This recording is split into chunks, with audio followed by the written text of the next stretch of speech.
Hello dear friends. सो आज हम बात करने वाले हैं कि ऑटिज्म के ऊपर, जिसको आत्मकेंद्रितता भी हम बोल सकते हैं कि ये जो बीमारी है जो बच्चों में पाई जाती है, एक मानसिक या शारीरिक, ये दोनों अंगों से ये जुड़ी हुई है।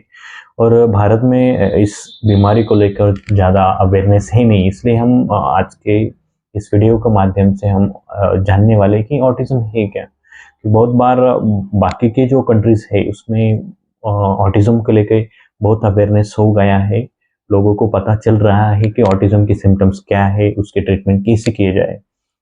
पर इंडिया में बात की जाए तो ऑटिज्म को लेके इतना अवेयरनेस न होने के कारण जो बच्चों को जो प्रॉपर ट्रीटमेंट है, जो थेरेपीज है, बिहेवियरल थेरेपीज है, वो मिल नहीं रही है। जो टीचर्स है उनको भी ऑटिज्म के बारे में मालूम न होने के कारण जो इमोशनल बैलेंस है, फिजिकल बैलेंस है बच्चों को, वो मेंटेन नहीं होता। तो आज हम उसके बारे में बात करने वाले हैं, जो ऑटिज्म है क्या। ऑटिज्म के जो कारण होता है कि वो प्रोबेबली अभी तक साइंस को मालूम नहीं, मेडिकल साइंस को मालूम नहीं कि ऑटिज्म क्या है, किस वजह से हो रहा है। लेकिन एक बात तो अभी तक हम कंक्लूजन पे आ रहे हैं कि वो जेनेटिक या इन्वायरमेंटल कॉजेज से हो सकता है। जेनेटिक कारण यानी कि जो जीन्स हम हमारे माता पिता से जो कैरी करते हैं उसमें से वो डिसाइड होता है कि अपनी हाइट कितनी होगी, अपना कलर कैसा होगा, आपका जो फिजिकल स्ट्रक्चर कैसा होगा, आपकी इमोशनल मेंटेलिटी कैसी होगी, वो आपके जो जीन्स है, जो मदर और फादर से जो कैरी होते हैं उसके ऊपर डिपेंड करता है। और ऐसे ही अगर किसी जेनेटिक डिफॉर्मिटी अगर है तो उसके वजह से ऑटिज्म होता है। अभी यहाँ तक हम पहुंच चुके हैं, आगे के कौन सा जीन अफेक्ट होता है ये अभी मेडिकल साइंस को मालूम नहीं पड़ा है। देन जो ऑटिज्म है उसमें जो महत्वपूर्ण जो लक्षण होते हैं वो ये दिखाई जाते हैं कि जो बच्चे होते हैं, जो ऑटिज्म के लोग लेके जो अफेक्ट हुए होते हैं, उनमें वो ज़्यादा लोगों से आँख में आँख मिलाकर कांटेक्ट नहीं कर पाते।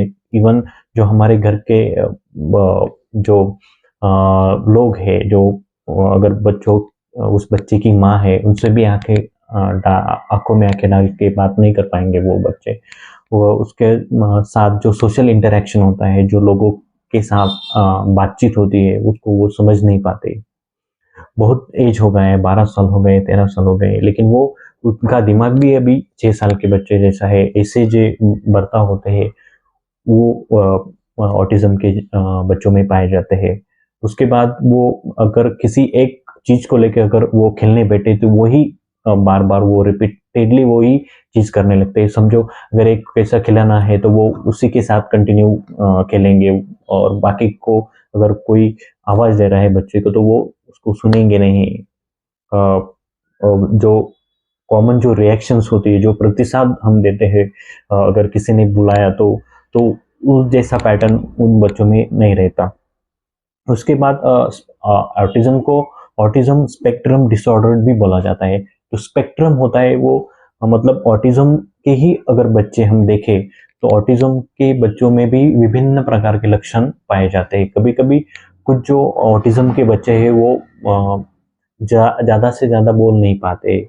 और ऑटिज्म एक स्पेक्ट्रम में होता है कि वो बच्चे बोलते हैं लेकिन उनका जो उसको प्रॉपरली वे ऑफ कम्युनिकेशन नहीं होता। सो वो बोल पाते हैं लेकिन क्या बोलना है, कब बोलना है, कैसे बोलना है, ये रिफ्लेक्सेस उनमें नहीं है। तो ऐसा बहुत सारे ऑटिज्म स्पेक्ट्रम में बहुत सारे लक्षण आते हैं।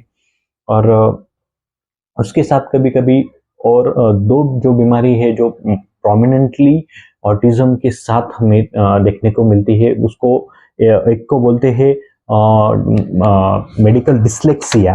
अगर डिसलेक्सिया जो है उसमें पढ़ने लिखने की असक्षमता जो होती है उस बच्चों में, वो प्रॉपरली पढ़ नहीं सकते, लिख नहीं सकते, यानी कि जो कॉग्निटिव जो बैलेंस है उसमें वो मिल नहीं रहा है उनको। तो उसको मेडिकल डिसलेक्सिया और डिसलेक्सिया हम कह सकते हैं। उसके बाद आता है कि ADHD, attention deficit hyper active disorder, जिसमें बच्चों के जो कंसंट्रेशन है वो प्रॉपरली कंसंट्रेट नहीं कर पाते। अगर वो स्टडी को बैठे तो वो प्रॉपरली स्टडी कर नहीं पाते, क्योंकि बहुत सारे डिस्ट्रैक्शन, वो हाइपर एक्टिव होते, ज़्यादा एक्टिव होते, इन कारण वो कंसंट्रेट कर नहीं पाते। तो उसके साथ अगर फिजिकल डिस्टर्बेंसेस की अगर बात की जाए तो बहुत बार एपिलेप्सी जो है, जिसको मिर्गी आना बोलते हैं, वो इन बच्चों में कॉमन देखा गया है अभी तक। तो ये भी कारण हो सकते हैं उसमें, अगर कभी कभी ये भी फिजिकल जो प्रॉब्लम है वो भी उसके साथ आ सकते हैं। तो जो हमने देखे वो लोग उनको ऑटिज्म को लेके जो प्रॉपर जो ट्रीटमेंट है वो क्या होना चाहिए, क्योंकि अभी तक कॉजेस मालूम नहीं, इसलिए ट्रीटमेंट भी हम सर्टेनिटी नहीं है ट्रीटमेंट में, ट्रीटमेंट क्या दें उनको।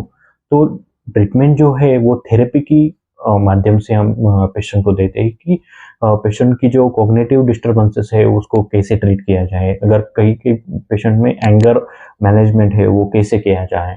तो इसके ऊपर उसकी ऑटिज्म की ट्रीटमेंट डिपेंड करती है। जो उसके ट्रीटमेंट करने वाले जो है, जो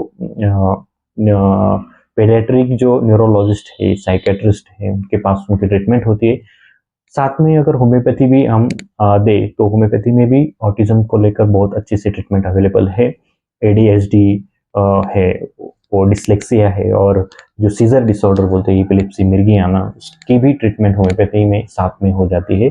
और अगर इस सब के साथ जो थेरेपीज दी जाए होम्योपैथी के साथ, अगर जो कॉग्निटिव बिहेवियरल थेरेपी है, जो स्पीच थेरेपी है, जो एंगर मैनेजमेंट थेरेपी है, वो अगर हम साथ में देते हैं तो आउटकम, जो फ्यूचर आउटकम है बच्चों का, वो बहुत अच्छे से हमें देखने को मिलता है। और जो जिस बच्चों में अगर ये सिम्टम्स अगर किसको दिखे तो वो उसके कॉलेज, उसके जो स्कूल के जो टीचर है उनको वो बोले कि इस बच्चे को ऑटिज्म करके वो जो बीमारी है वो है, तो उसको ये सिम्टम होते हैं, इनके ये ट्रीटमेंट चालू है, तो आप उसको अच्छे से हैंडल करो। क्योंकि बहुत बार इंडिया में अभी तक आंकड़े जो है सामने नहीं आए, क्योंकि ब्रिटेन में अभी तक देखा गया है कि 7 अगर बच्चे हो गए तो उसमें से 7 में से एक बच्चे को ऑटिज्म है, क्योंकि वहाँ पे सिम्टम को लेके, ट्रीटमेंट को लेके वो अवेयरनेस है। अभी तक इंडिया में वो अवेयरनेस नहीं है।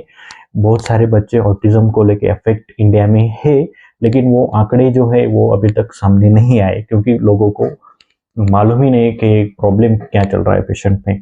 तो I think this video is helpful for you, so thank you so much.